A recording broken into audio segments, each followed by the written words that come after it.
When we were growing up, we were taught an adage that was actually quite terrible. Sticks and stones may break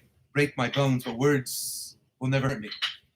This was taught to us in order to steel us and harden us against the unkind words of others, explaining to us that if a person would physically do something to us, then that could affect an actual change. But words could be permitted to simply slide off our backs, not bother us, not ruin our day, and certainly not in any way affect our future. And ultimately, of course, society learned that it was anything but the case, because words or gestures can effectively impose an abuse upon the recipient that could be far more reaching into the future than anything physically done to him. And this lesson, I believe, is found within this week's Seder of Noach. This week's Seder of Noach, after the Mabul is completed and Noach exits the table with his family to begin life anew, and the world is about to be recreated, as it were. We're told that Noach became drunk, and in that state of drunkenness, he was seen by one of his sons, by Cham. And the Psukim tell us that when Cham saw him, Vayar Cham Avichanan Eser Vasaviv, when Cham saw and noted the nakedness of his father, Vayagid Lishnei Echa B'chutz, he informed and shared it with his brothers Shem and Yefes, who were standing outside. Rashi, citing the Gemara Sanhedrin, tells us that this seeing of Noach by his son Cham took one of two forms. Yesh Obrim Serso, there are those who are of the opinion that Cham either actually castrated his father, Yesh Obrim Rava, or that he had sodomized him. And comes along the Mayim base of Shoeva, Rav Schwab, Zecher Tzaddik Avracha, and he asks, how is it possible that his son Cham, who witnessed the destruction of the world and witnessed the salvation of the world granted by Kodesh Baruch Hu, and was one of the 8 people saved on the Teva from the entire population of the world at large, how is it possible that he would do such a thing to his father? And Rav Schwab suggests that when the Psukim tell us that indeed when he saw the nakedness of his father,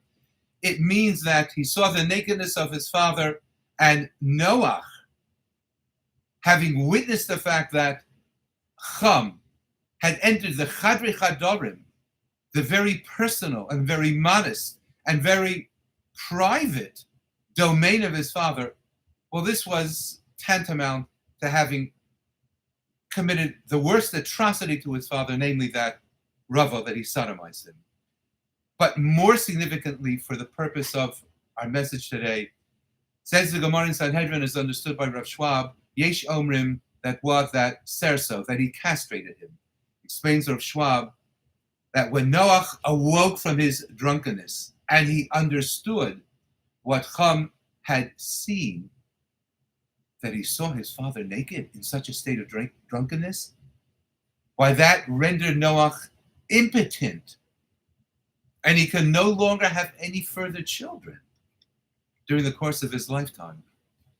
Because the recognition that his son had witnessed him in such a state of undress and such a state of drunkenness, why that rendered Noach a different person. And indeed, such an act of abuse rendered Noach impotent for the rest of his life. So many times in life, the way that we speak to another individual,